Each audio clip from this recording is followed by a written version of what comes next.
Hello, everybody. Welcome to the first video of 2022.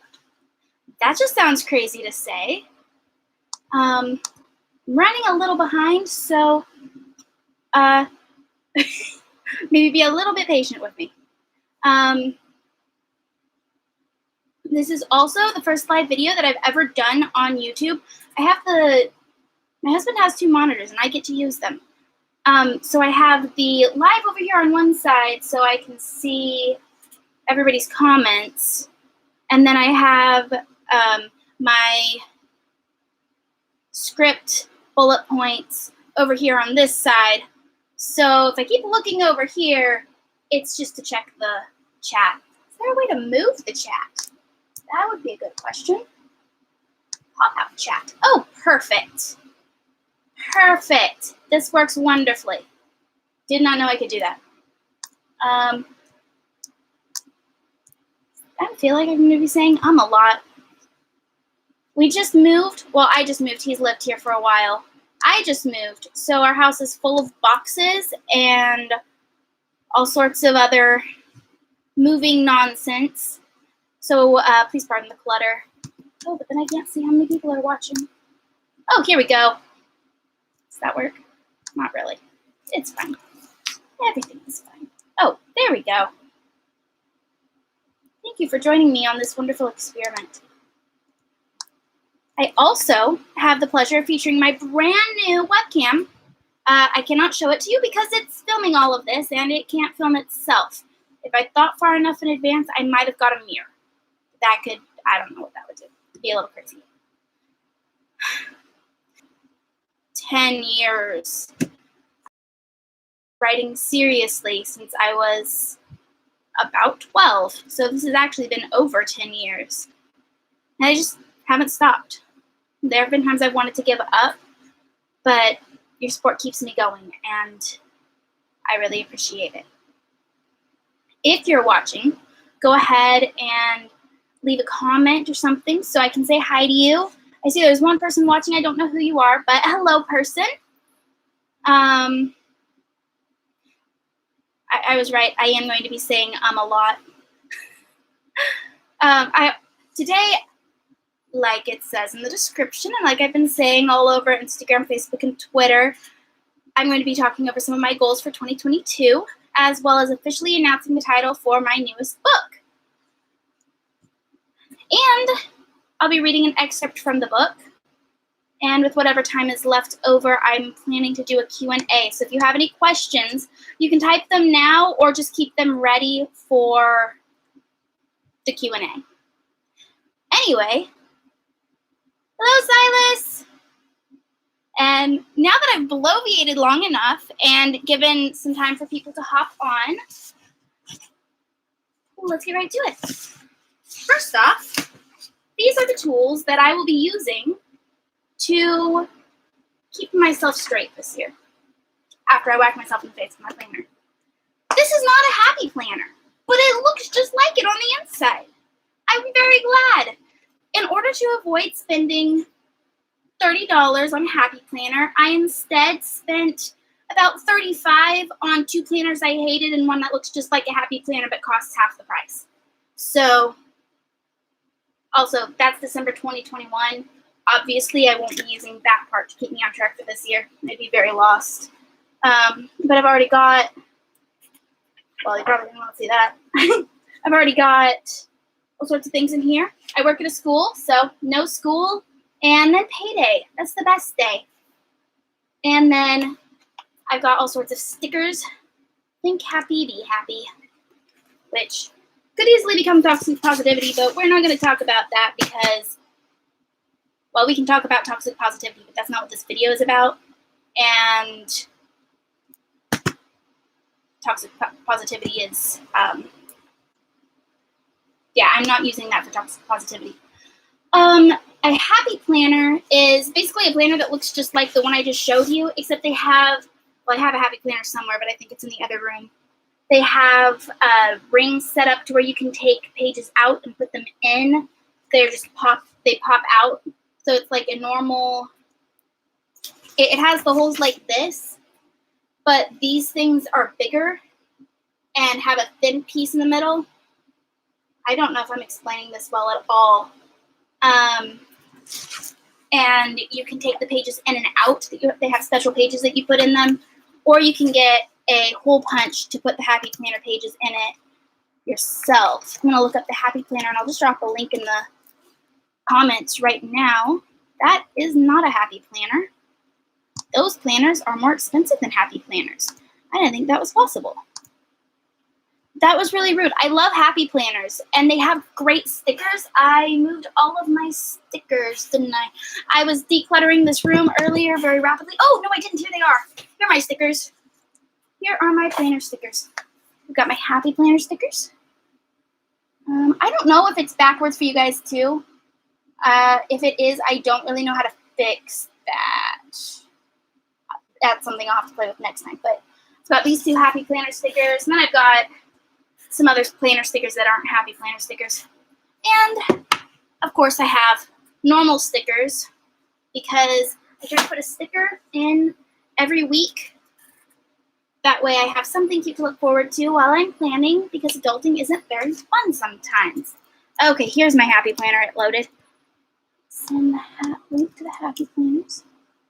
There's the Happy Planner link. This is not a paid promo. I just like Happy Planners. I don't like their prices. Hence why I spent $35 on 3 planners to avoid spending $30 on one. Anyway. Also, I could find with the Disney ones, and I like Disney just fine, but I don't want Mickey Mouse planning my life for me, if that makes sense. Oh, and then my other thing that I'll be using to keep my life on track this year is this cool binder, which I got for like $5 at Goodwill, as opposed to, I don't know why I'm telling you how much I paid for everything, as opposed to $15 or more. I don't remember how much they cost in the store. It has a nice little pocket wherein I can shove my not happy planner. It's not a sad planner. It's just not a happy planner. It's also not angry. Maybe a little angry sometimes. Stick my planner in there so I can carry it with me everywhere. Or everywhere I remember to carry it, and then forget it and leave it there by accident. Oh dear. Things have gotten a little wrinkled. Oh well. It's got all these lovely... We're not going to talk about that. We have all of these lovely pockets for pens and sticky notes, which I have been using to keep track of... I probably should have checked that. Hang on. What is it? Do I need to cover anything up? Yes. Okay. That's all I need to cover up. The thing that you probably already read. This is what I've been doing with them. I put my goals or whatever it is I'm working on the sticky note, put it on the paper. That way I don't have to worry about scribbling things out and rearranging them, because that gets really annoying and I get very frustrated. I don't know where there goes my pens. It's okay, I'm just a mess. Okay, we're not going to talk about that because I'm about to talk about that and I don't want to give you spoilers. Yeah,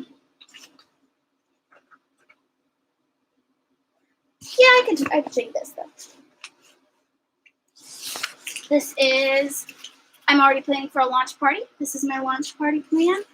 Got all of the things, people that I need to reach out to, prizes for the launch party, different games, different things that I could have, how long I want it to last, things like that, just to help keep me organized. It doesn't have to make sense to anybody else, as long as I feel organized. Which leads into, my husband comes home, he's not going to have a chair to sit in, but that's okay, because I don't think he was going to join in here anyway. Which leads to the actual goals that I have hidden deep within the recess of this book. Not really, it's on the second page. Well, third page if you count the page divider. The first goal is, traveling up my mouse. That's not a goal. The first goal I have on here is to get my short story compilation published by the end of this year. I'm hoping for summer or fall this year. If I'm able to stay on track, which I have myself a nice little timeline in here to help me keep track of how how soon I want to get things done. I'm already a little bit behind because I wanted to have all of my, author edits done by last month, or I wanted to have all of the stories finished last month and all of the author edits done by the end of this month. And I'm still working on one of the stories because I got to looking at the stories and I was like, some of these stories just don't fit with the theme and the feel that I'm wanting for this book. They're good stories. I still love them. But I had to come to the conclusion that just because I love them doesn't mean that they need to stay in the compilation. And I've got all the way down to, I'm hoping, just right at the end of the summer for the book launch and party, but we will see. Another goal, if you've been around long enough, you'll know that I've been working on a very intensive series for quite a while, since I graduated high school, actually. It's called the Cursed Series, and it's the first big project that I've taken on, and probably the biggest project that I've ever started. It begins like, once there was an evil wizard king who had 7 favorite curses. Each curse lasted for 7 generations. This series is going to have 7 books, each touching on the life of a person who's been cursed with one of these curses. The entire series is going to span over 100 years with these books, ending on the 7th book with somebody who is a 7th generation curse. And I'm very excited for that. But why is this relevant to the 2022 goals? Obviously, I cannot write, edit, publish, pay for cover arts for all of these books all in 1 year. That's not practical unless I find a rich dowager who wants to be my benefactor in return for tea parties and dusting and things like that. If you know of anybody, please let me know.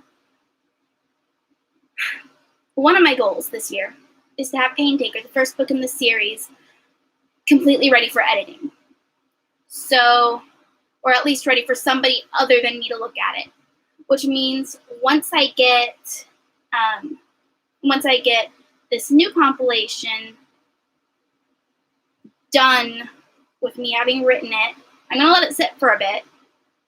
And while it's sitting, I'm going to be working on Paintaker because I wrote it once, realized that there were a lot of plot holes, and now I'm rewriting it using the old manuscript as the rough outline.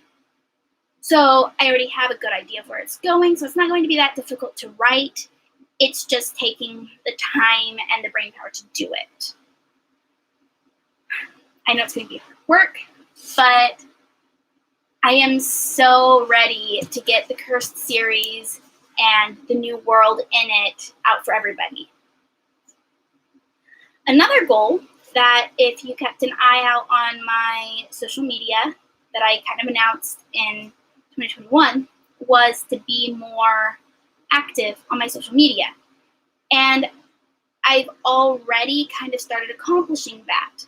I don't think there's been a week yet that I haven't posted anything, so that's good. And here I am on YouTube, a media that I haven't used a whole lot just because YouTube is a little scary. You have to do all your videos, and you have to edit them, publish them, and it's just a lot of work. It's not that I haven't wanted to be on YouTube, it's just a little more difficult. I see someone else has joined us. Hello, thank you for joining. Not sure how long you've been there, but we're glad to have you. I don't know who we is, it's just me.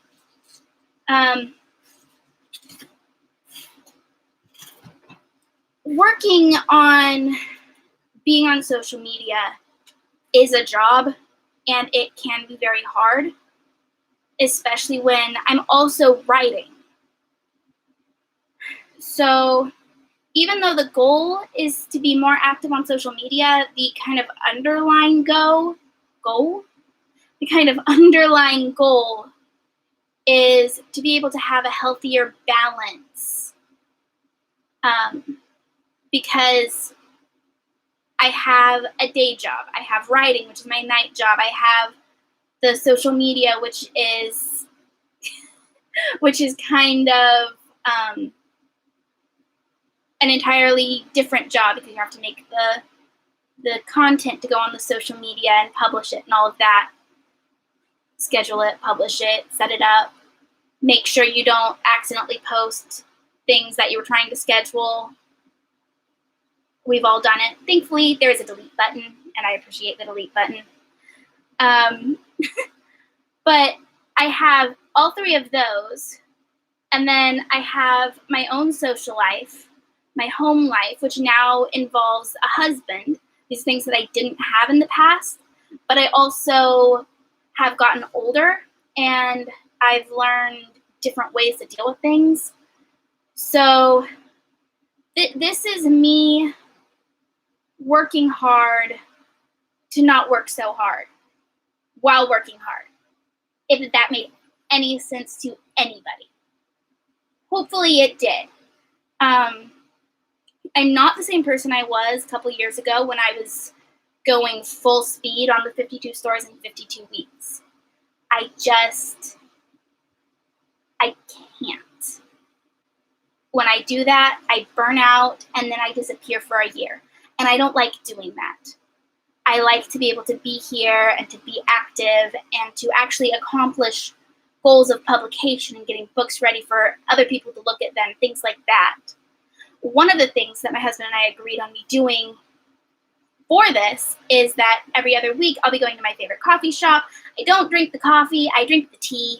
So I go to the coffee shop to drink tea, but they don't have any teacups. That's okay. Anyway, I am sorry, I derailed myself.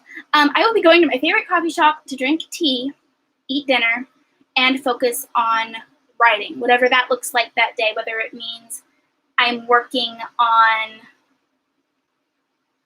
actually actively writing the manuscript, or whether it looks like doing infographics, quote, images, and all the different scheduling things on social media that I was already talking about.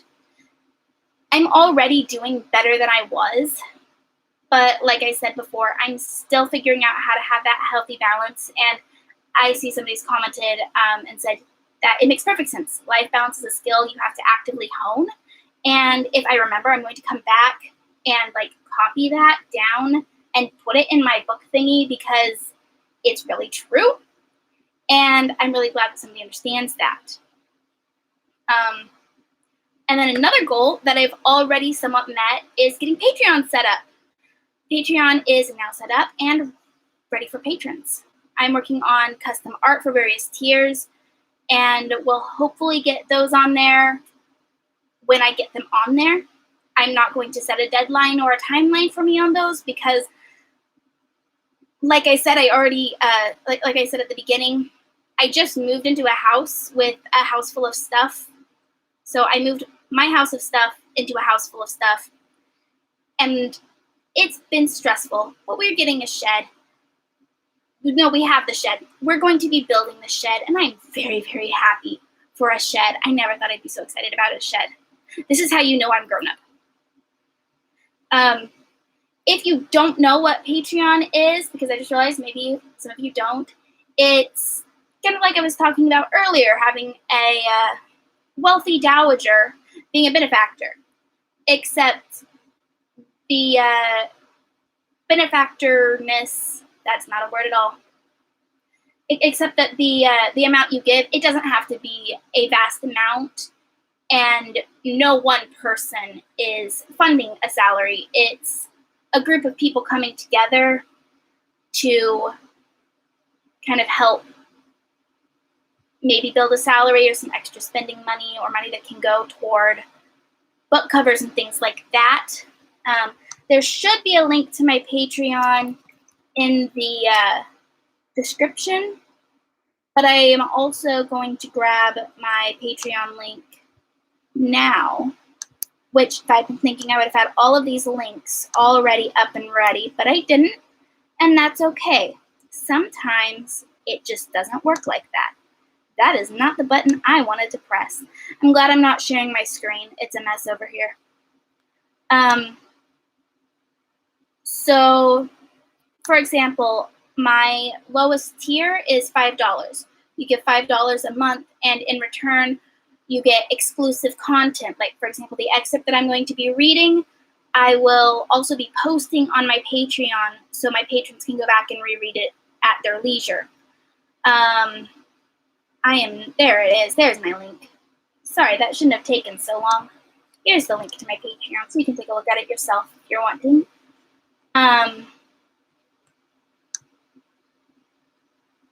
And then in return, you'll get mentioned in the acknowledgments of future publications.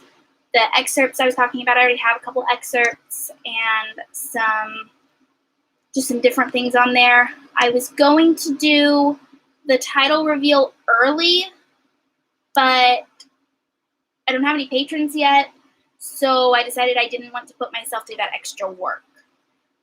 As the tiers go up, so do the rewards for being a patron. It's one of those partner relationships. Kind of like I said, I need a wealthy dowager to be my benefactor. In return, I'll do the dusting and have tea parties with her. It's kind of like that. I may even see what I can do to have virtual tea parties with all y'all. That was strange, but that's fine. Where we just drink tea, talk about books, talk about life, talk about whatever we want to talk about, and sounds fun to me. But I like games and tea parties. I am really sorry, guys. My brain is dying. That's not a good thing. And I'm going to be publishing this, but that's fine. Totally fine. The tiers are all titled. We have Story Worm, Story Butterfly, Bookworm, Book Butterfly, Baby Book Dragon, and Book Dragon. So, yes, you get different, no, not different. They all stack. All of the previous tier benefits stack. And then you get new things for each tier that you're on. Some even get free books, so that's cool. And then, like I said before, the goal that I'm focusing on the most right now is to publish a short fantasy story compilation before the end of the year. So far, I'm somewhat on track. I'm a little off. I did include wiggle room because I do have ADHD, and schedules get weird with me. They either work really well or it's a brain malfunction. I'm sorry, what's a schedule again? And that just doesn't work well for anybody. Here's another instance where I did not keep my links saved that I needed to save. So I'm just going to scroll on up and find those links. There we go. Found some links. This all leads to the heart of this video. Title reveal. Monday through Thursday, I posted hints and games, hoping that someone would guess the title. I didn't want to make it too hard. I didn't want to make it too easy. And it was very obvious to me what the title is because I made the title up and I made all of the hints. So I, of course, see where I'm going with all of this. And I couldn't really ask the people closest to me because they also already knew the title, and I wanted people to guess throughout the day of the games, which is why I changed the title on my manuscript just a short fantasy story compilation, because I didn't want my beta readers to feel like they couldn't participate, which would have been really sad. It turns out some of you did guess the title. The first to guess the title correctly was Jonathan King, who is also an author. And because he's an author and I know him personally, I wanted to give him a little plug because that's what having a writing community is all about. That's what having a community is about, really, is supporting each other and encouraging one another, and when you can, doing things like this that may not have any benefit to yourself, but can help a friend out. His book is entitled The Morgan, not The Morgan, just Morgan. I keep saying that wrong. And you can find it on Amazon. Just sent the link.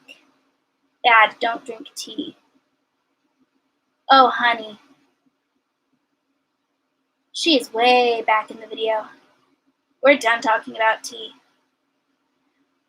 This is why I probably shouldn't do live videos and should probably just record them. But that's fine. You guys get to see my train of thought, which constantly derails and takes tracks. That's fine. Anyway, there's the link to Morgan by Jonathan King. It's a story with old Celtic characters written into a modern fantasy story. It is PG-13, so know that it may not be completely clean or for younger children. Probably more teenagers. Hence the rating. I wish more authors gave ratings for their books. Like fanfiction.net, that place I used to live when I was like 12 to 14-ish. They have ratings for their stories. And I so wish that all books and writing things had that and would tell why they're rated what they're rated. But they don't, and that's my own disgruntledness. You can also find his website, which is Jonathan King. Oh no, I lost it again. That is not his. That is not his website title. There it is. It's jonathankingauthor.com, which I will also be sending. That did not linkify itself. Hang on, let me put the HTTPS in front of it. There we go. No, did it go?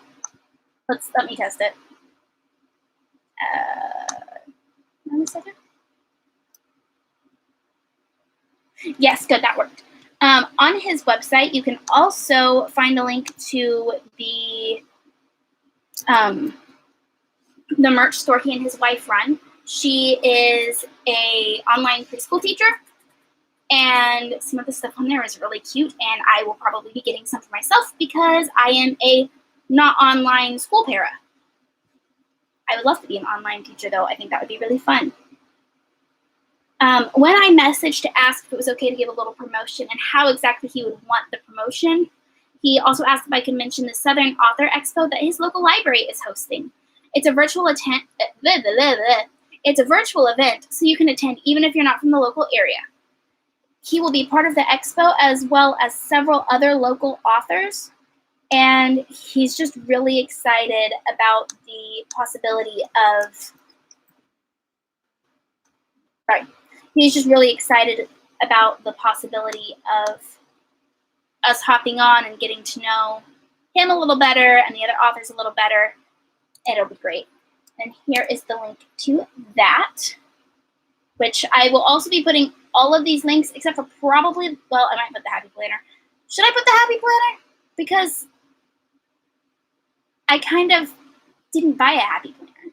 Anyway, I'll put the relevant links in the description at the end of the video. Now, if you were keeping an eye on my social media, you would have seen what Jonathan King guessed on Facebook, and you would have seen what Micah Fain guessed. But if you didn't happen to see that, I don't have any drum roll sound effects. And this makes me really sad because I feel like I should have some drum roll sound effects. Please do your own drum roll sound effects at home. If you can't see it super well, I'm sorry. It's still a very rough sketch and I haven't finished adding all of the color yet. Story Garden. Coming summer or fall of 2022.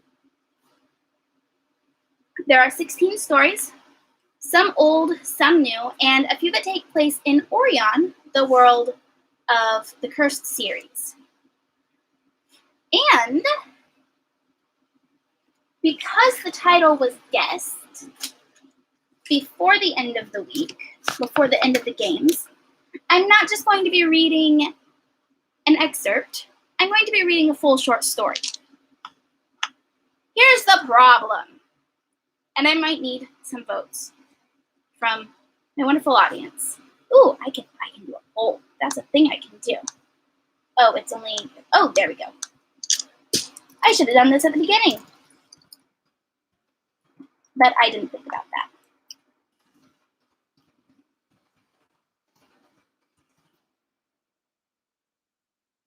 Oops.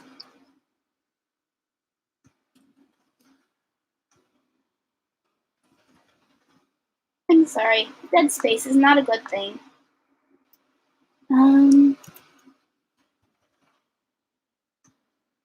There. Did it go? I don't know if it went or not. It says it did, but I don't see it anywhere. I have 3 stories that stood out the most. And when I asked beta readers what to read, I got a bunch of different answers. I was told, well, you should read The Badger because it's the best and it really shows your skills. And then I was told, don't read The Badger, save The Badger for last. Do Sir Knight instead. And then when I voiced this to another beta reader, they're like, no, don't do Sir Knight. That has too many sad emotions. Okay, well, what about The Legend of the Kitten and the Bear? That one doesn't have very many sad emotions. Yeah, but and so I've really been struggling. There's 1 vote for Sir Knight. This isn't going to work because there's 2 people. Another option that I had Another option that I had in my mind of how to pick this was to roll a d4. And I'm pretty sure I just dropped in my precious dice. Oh, no. It's a good dice, but it's not my precious dice. I play D&D. Yes, I'm a heathen. These, can you see them? They're not focusing. Is this if I can focus? Oh, good. Beautiful dice. I haven't rolled it. Beautiful dice that aren't focusing at all. There we go. These are my metal dice that I love dearly. They're green, which is my favorite color, which is why you will see green as the theme color of just about everything I have everywhere. If it's not green, I don't know what to tell you. My website isn't green because it didn't give me the option for green when I was setting it up. Or if it did, didn't figure out how to use it. I've been playing with it a bit because I like green and I want things to be green.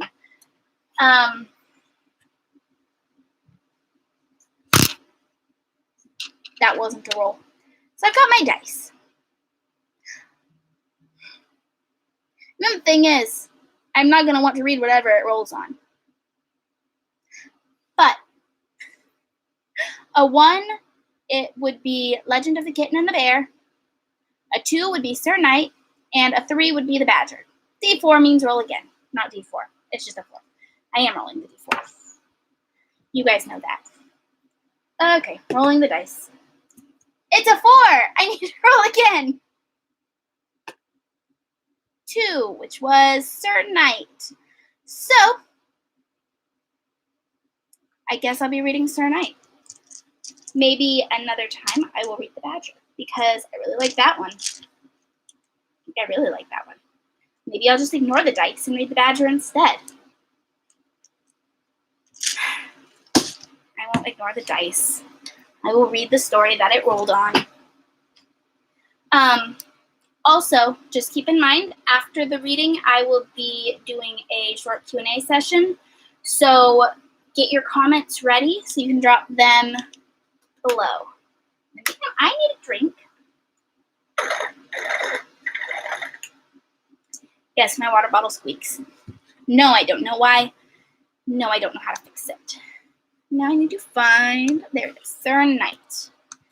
This is a story that I originally wrote for the 52 Stories in 52 Weeks challenge, following the prompt, a story about a magical object. This story isn't really about a magical object, but a prompt. You don't have to write specifically to the prompt unless you're writing for a competition that requires you to do so. I wasn't writing for a competition. I was writing for myself. You still live there. Where do you still live? I'm sorry, I keep looking over at the comments. Emma Rose Lee, who is also an author, by the way. She writes historical fiction. Just another shameless plug here.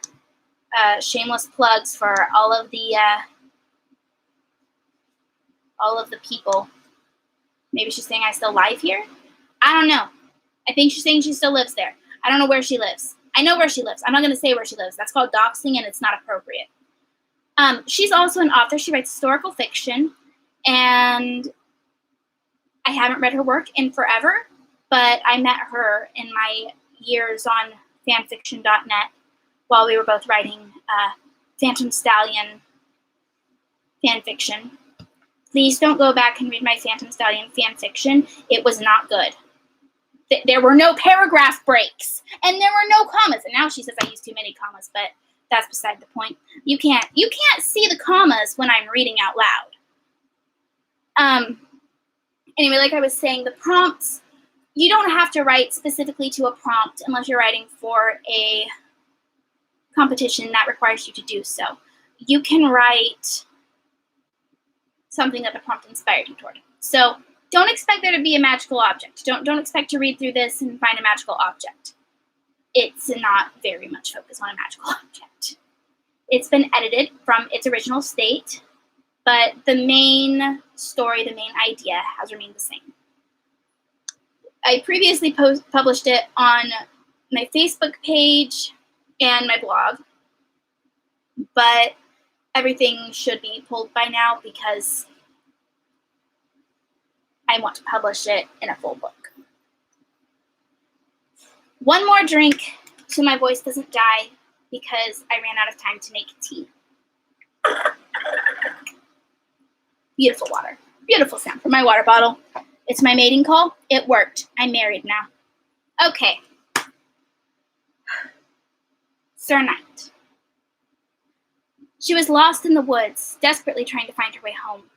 Her carriage had been taken by bandits several hours ago, and she'd escaped at the urging of a guard who created a diversion to give her time to escape. She had no idea where she was, nor did she have the slightest idea of what had happened to her traveling companions. She rubbed her shaking hands against her rough skirt. She was glad her mother convinced her to wear sturdy travel clothes instead of the new silken gown she'd been so proud of.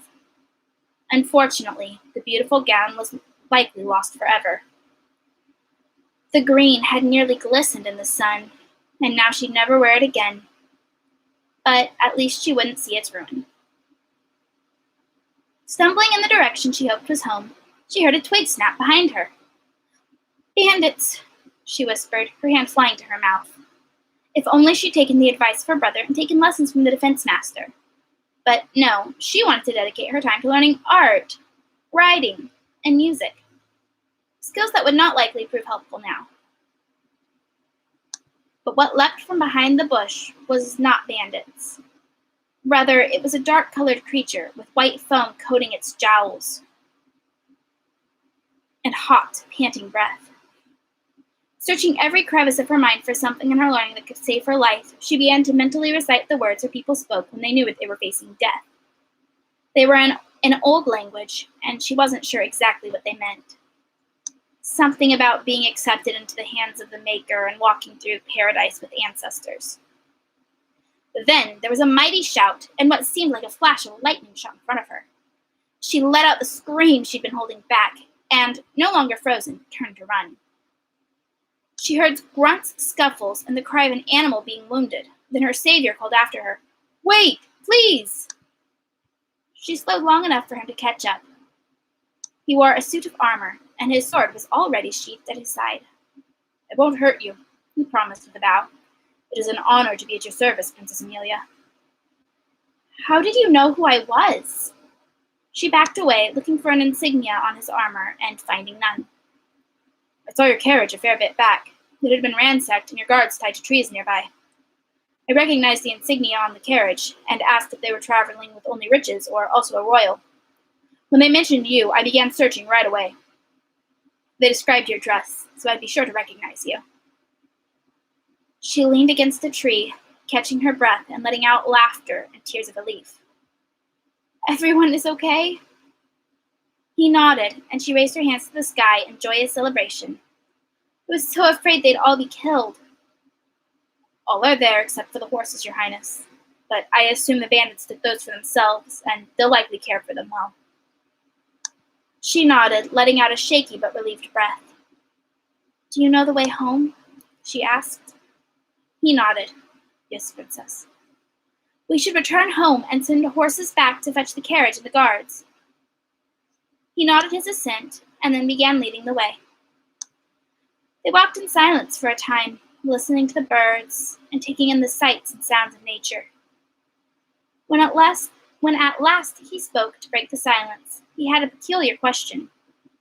"Princess Amelia?" "Have you heard of the magical artifact from the Great Desert?" She paused for a moment, thinking. "Oh, yes, a sword, correct?" "Yes." "It's said to protect those who need it most." "Yes, it is. There is—" She gasped, clapping her hands together in glee. "You have it! You have it, don't you?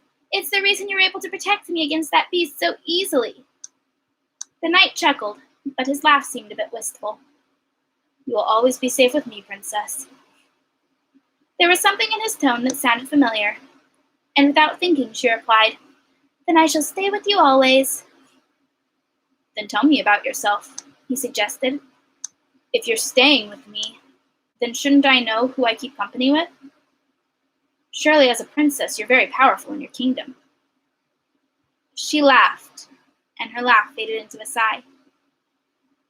"Perhaps in name I have a lot of power, but I will live in my father's palace until I am married off to a man I do not get to choose, or until I die. When my father dies, my brother will take the throne, and I will never be more to my kingdom than their princess." He nodded thoughtfully. "It sounds as though this makes you sad." She shrugged. "And what of it? It's not as though I can do anything to change it, can I?" "No, perhaps not. I couldn't change my fate either." She seemed to perk up at this. "Ah, there we go. Now tell me about you. What did you want to change?" He sighed. "I was born a commoner, but I learned quickly and became a guard for pay. It worked well. The pay was good. Unfortunately, I fell in love with a young woman far beyond my league, and I believe she loved me in return."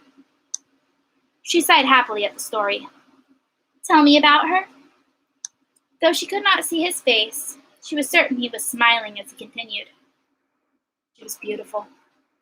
Her brown eyes glistened golden in the sun, and her lips always looked so soft. Her smiles reached her eyes every time, none of the false smiles many in her station hold. "You should woo her," the princess declared. He shook his head. "You can't." "Don't say that! Just because I'm duty-bound to the life chosen for me at birth, it doesn't mean that you can't continue to change yours." He paused for a moment, nodding, then chuckled sadly. "Unfortunately, it's too late." "It's not too late. Not until the sun stops shining or death comes to call. It's never too late for love." "Ah, but death has come to call." "Oh." She was silent for a long moment. "The one I love still lives, but duty prevents me from more than a smile. I don't hope that he loves me because we can never be together. When we speak, he's always kind and never seems to care that I'm above him. To him, I feel equal." The knight nodded, and then they walked in silence for a moment, each pondering their own woes of love. At last, Princess Amelia spoke again. "What is your name, Sir Knight? It has just occurred to me that you know mine, but I have no name to give you." "It seems to me that Sir Knight fits quite nicely." She huffed. "But it is not your name." He chuckled, and she could almost see the grin beneath his helmet. "No, but I won't be here long enough for it to matter. I will see you safely home, and then I will be gone." "Saving more with your magical sword?" He shrugged. Thank you again for saving my life. He nodded respectfully. I would save you any day. When at last the palace came into view, Princess Amelia cheered. At last, we are home! My father can reward you for your act of kindness. He shook his head, drawing back. No, Princess, I mustn't. Of course you must. What a fool my father would be if he did not reward his daughter's rescuer. The knight took her hand in his and lifted it as though he would kiss it. But he pressed it to his cheek instead. The metal of his helmet was cold against her hand. Alas, Princess, I must leave you. He dropped her hand and turned to go. Wait, Sir Knight, she called after him. But he did not listen. She turned to follow him, and he whirled around. His voice was thick with emotion. Princess, go home. Not without you. How can I let my rescuer go without recognizing him before the court? With the reward my father would give you, you could rise above your station and not have to worry about being beneath the bride of your future choosing. Princess. His voice was strained. Amelia. They stood still and silent for a moment. No one but family called her by her name. No one but family and one guard. Finally, he spoke again. Amelia, my love is not the one who is dead. Her heart began pounding like a drum. What? How is it possible? How could you be dead? You're here, standing before me. He knelt. Amelia, my name is Jared, a royal guard assigned to the fair Princess Amelia. Today she began travel to a distant land to meet a man she may well marry, a man she does not know. On the journey, her carriage was attacked by bandits. They stole the horses and many valuables. They urged the princess to escape, hopeful she could find her way home through the forest. She escaped alive. They tied myself, as well as the carriage driver and the other guards, to trees. I fought with my life to ensure the woman I loved could escape. There was not much life left within me when I was tied to the tree. I'm the one who is dead. No! She began gasping with sobs. No! She leaned against the suit of armor and it embraced her. You're standing here before me. You're not dead. As I was dying, a suit of armor walked up to me. Being a suit of armor, it could not speak, but I understood it nonetheless. It promised to be my body until I saw my love safely home. But once she arrived home, my soul would need to fly to its final resting place. This is why I cannot come home with you, my princess. They held each other for a moment. Perhaps I can run away, and we can live together. You could stay in the suit of armor. I do not think the suit would like that so much. She looked to the ground. But I do not want to say goodbye forever. She could see his smile in her mind as he softly whispered, It's never forever, Amelia. Only until death calls you to me. Call me that again. Amelia? Yes. Amelia. Think of me, Amelia, when the breeze kisses your forehead. Imagine that it is me bending down from the heavens to give you a kiss. And when the sun warms you with its rays, imagine that I am holding you in my arms.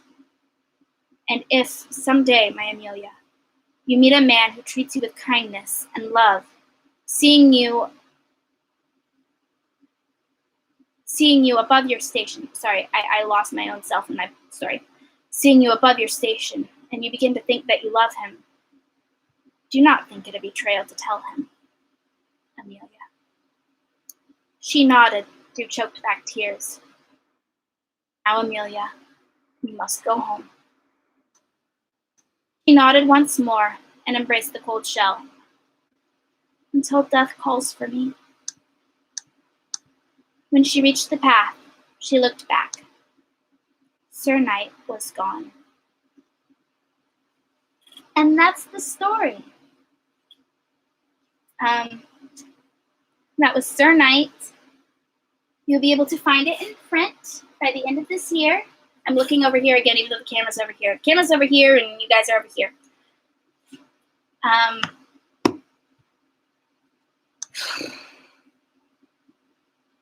My own stories give me emotions. I don't know if that's good or bad, but it is what it is. Anyway, gotta collect myself again. As promised, I will also be doing a short Q&A session, so drop your questions in the comments. And while I'm giving you some time to type, I have a few questions here that I'll go ahead and answer. One of my beta readers asked about inspiration for my stories. They asked about specific stories, but it's difficult to go into a full analysis of my inspiration for stories that no one else has read yet. And I also didn't have a specific answer prepared because I didn't know what story I would be reading today. For Sir Knight, it was the prompt specifically. And then I like to do stories that take unexpected turns or touch on conversations that are sometimes avoided in the world that we live in. So we don't talk a lot about grief and things like that. And that's something that Sir Knight sort of touched on, very a little bit. But it was mostly the twist that I liked doing with that. I like doing little twists and turns and making my beta readers ask what I ever did to them. That's one of my favorite comments I can get from one of my favorite beta readers. I'm glad you guys liked the story.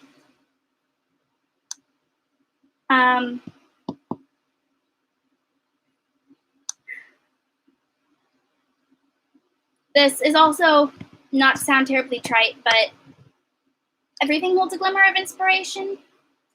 It can be a nostalgic feeling, witnessing an exchange between strangers, things that have happened in my own life, and like with Sir Knight, story prompts. One of the short stories, it's called The Most Beautiful Tragedy. That one I wrote about because I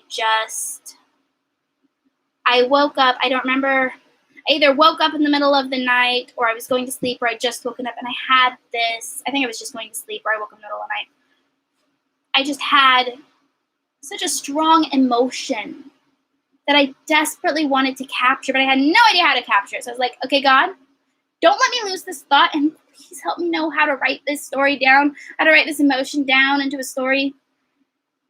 And it's one that I have my stories separated into green, which are the stories that I still need to look at, and black, which are the stories that my beta readers can look at. That's one that's in green. So none of my beta readers have even read it yet, but that's one of my favorites out of the entire compilation. Then other things like conversations that I can't have in real life. Maybe I'm too nervous, or these are conversations that wouldn't be safe for me to have with that person, or they're just not in my life anymore. Maybe the person doesn't want to have that conversation. This is a way that I can get those conversations, those feelings off of my chest so that I'm not dealing with my own issues. I do write to share with other people, but writing is also very therapeutic for me, and it always has been. Writing and art are two things that are very therapeutic for me. Another question was, did you ever consider writing under a pseudonym? And yes, I actually have. When I was in high school, I made up an entire persona to be the person who wrote poetry. I obviously didn't go with it, but like I had well thought out the name for that person, and I may as well share it. It was Amy Jason's. Amy is the name of an aunt that died when she was just a baby. So I never got to meet her, but I've heard about her and I've wanted to meet her, and I'm really looking forward to maybe someday being able to meet her in heaven. So the Amy was named after her, and then the Jasons, my dad died when I was very young. He wasn't really in my life, so the last name was him. obviously I didn't go with that route. I don't write enough poetry that I like to share with people. My poetry is very deeply personal most of the time, and I don't share it often or with very many people. I also struggled with whether or not I should switch to writing under my married name when I got married. Because, well, Katie Holm, that's not actually my name anymore. So I struggled. Like, should I continue to write under my maiden name, or should I switch to writing under my married name? And then ultimately I decided that because I already have a presence built and a name on writing that is Katie Holm, that's what I was going to go with. So I guess I kind of am writing under a pseudonym. But as far as additional pseudonyms for different genres and things like that, I haven't. I don't want to do that. That's, oh my goodness, that's so much work. I'm already, look, we established at the beginning that I'm trying to have a life balance, and it is not beneficial to my life balance that I add more names of people to myself to promote and write. It's not going to work. Oh, we've got a question. This is from Bless Your Hair, which is my Aunt Esther, and thank you for joining. She wants to know, do you write things down as you go, like a brain dump notebook, or do you wait until you can sit down and write it out? Yes! I don't think that was a yes or no question. The answer is still yes. I have a notebook that I actually got from this aunt a couple years back for Christmas that I have misplaced and lost because moves and ADHD and all of this other stuff. They just don't drive well. It says something about Dot Garden. It's like really pretty flowery. Something about thoughts. It's a cute little notebook, like this big, tiny little thing. And when I had my big yellow house that I used to live in by myself long ago, I had a shelf right above my bed, and I had a lot of things on that shelf. But one of the things I had on my shelf was that notebook. And if I can find it, it's got a whole treasure trove of stuff.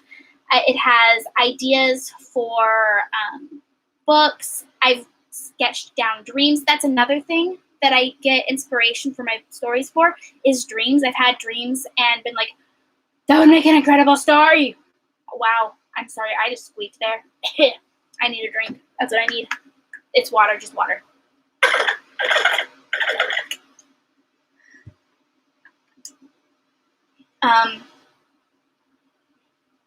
So I've used that kind of as a brain dump notebook, but I've since lost it, and I haven't really started that up again yet. But for my birthday, my sister-in-law gave me a notebook that's a little bit bigger than that, and I'm thinking I might use it for that, because it's important to have a place to dump your brain out occasionally. Just clean it up so it doesn't leave smears of gray matter. That would be bad. And then also my phone it's here. It's right here. It's got a glittery phone case. Ta-da! Glittery phone case. Anyway, that wasn't quite relevant. There's a notes section on my phone, and I use my notes section. I have a note in here somewhere about one of the books from the Cursed series, because I was struck with inspiration that I needed to do this to help the story to flow better, so I wrote that down. But also, sometimes I just wait until I can sit down and write it out, and sometimes I'm sure I've lost a lot of great ideas, which is really sad, but that's just how it goes sometimes. It's difficult to just pull out a notebook and write something down at work for me, because women's pockets are either non-existent or super small, unless I make the dress, in which case the pockets are huge and I can fit my water bottle in them. I'm not kidding. But most pockets don't accommodate notebooks, even small ones, so it's difficult to do that, because by the time I get home, I'm able to get onto my computer and write stuff down the way I want anyway. So there's no point for me to have the notebook.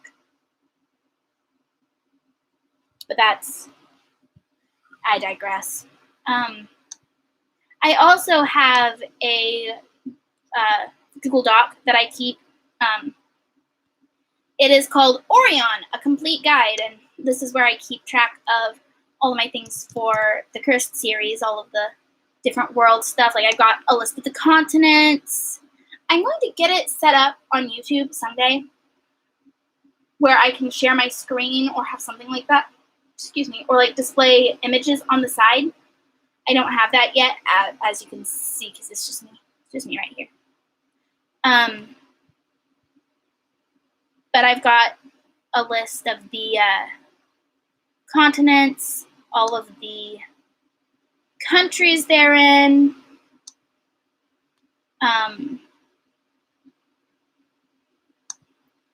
And then under the countries, what towns are in the countries, what stories these towns are mentioned in, because like I said, or countries, not towns. Like I said, I have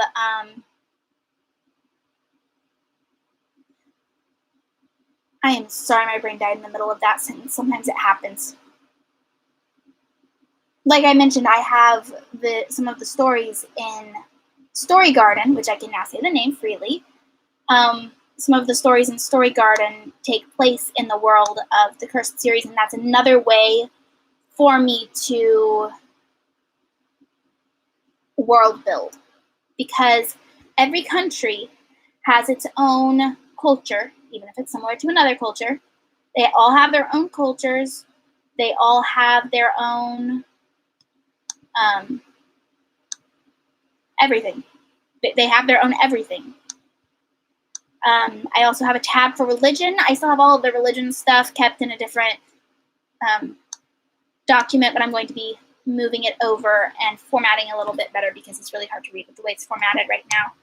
Different science things. The constellations, because this isn't our world. It can't have our constellations. It can still have our same moon phases, but not our constellations. That would be ridiculous. That's me satirizing myself. It's fine.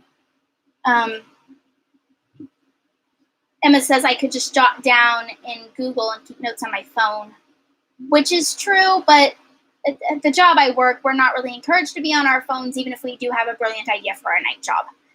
We're just, no, not really encouraged to do that. And by the time I get to where I can do that, I probably will have forgotten, because that's me. And then I had one more question written down. And if there are no further questions after that, then I'm going to go ahead and end that poll because I already read the story. I'm going to go ahead and do this one last question, and unless anybody else has questions, I'm going to call it after this question. Another question was, how do you choose the names of your characters? A lot of ways. Like I mentioned, I work in a school. I've worked in schools since I left school as a high schooler. So it's basically just been, I was homeschooled until high school, so it's been, let's see, it's been like 10 years straight of school, something like that. A lot of years, yeah, like 10 years straight of school.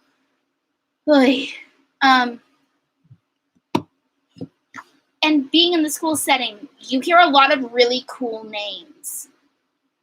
You hear a lot of kind of out there names. And I've jokingly called myself a name collector because I take note of all of these names that I hear in all of these places. I used to work with a woman named Karis. Her name is spelled K-A-R-A-S. I had to stop and think about how it was spelled. They don't spell well out loud. It's a beautiful name. It's in my word bank. It's in my name bank so that I can put someone with her name in a story. Xander's a super cool name. I knew a guy named Xander. I knew a guy named Micah whose name is spelled M-I-K-A. But just all sorts of unique names that I find everywhere. I'm carefully not naming kid names because that's not actually legal for me to say, yes, so I named this character after a kid I worked with. That's not legal. It's called FERPA. And if they're in special ed, it's also called HIPAA. And also, I've worked with kids in mental health settings, and that's definitely called HIPAA. So you'll not know. I'm not going to tell you, oh yeah, I named that character after a kid I worked with. That's not legal. I can't tell you that. But yes, I collect their names, and sometimes their names wind up in books. They aren't. I don't always. I've also based characters off of kids, but with different names. I don't give them the same name. And sometimes it's like a collective group of kids that I like lump into one little character. Yeah, the character's just this small. That I lump into one character and draw from different things. Like one of the countries is a play off of the name of a kid that I knew. There's an entire town named after a cat that I once loved. Actually, there's 2 towns named after cats that I've loved. I draw a lot from the world around me and my own experiences. Other times, I'll just get a vibe for the character. Like, ooh, you are definitely a Rhea. You are definitely a Leonardo. You are definitely a Seth. Just vibes for the names, the kids.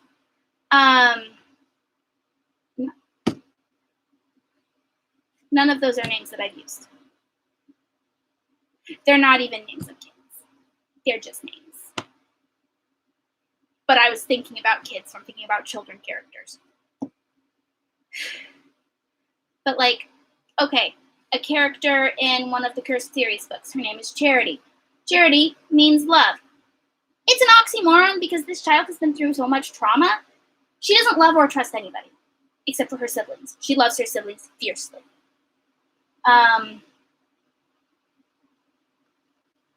Yeah, things like that.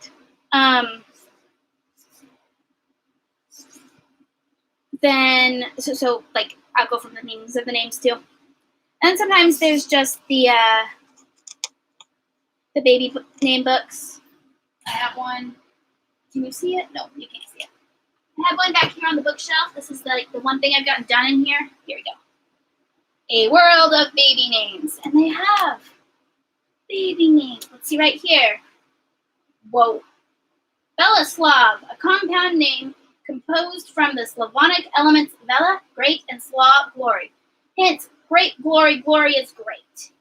Nicknames. I think that's what pet means. Bela, Velik, Belos. These are Czech and Slavic names. Ooh, Irish names. It doesn't say whether they're... Oh, there they are. These are boy names. Alil, an old Gaelic name meaning sprite. Alil is a name born in Irish myth by a legendary king of Connacht and husband to Queen Medb. Alil. And it has a nice little pronunciation guide, which is really nice because I don't know how to pronounce all these names. Yeah, the bookshelf's not done. I haven't unpacked all my books yet. But that's how I figure out names for characters, things like that. Like I said with Charity, I will search names that mean blah, blah, blah. And then I will search until I find the perfect name that means blah, blah, blah for that character.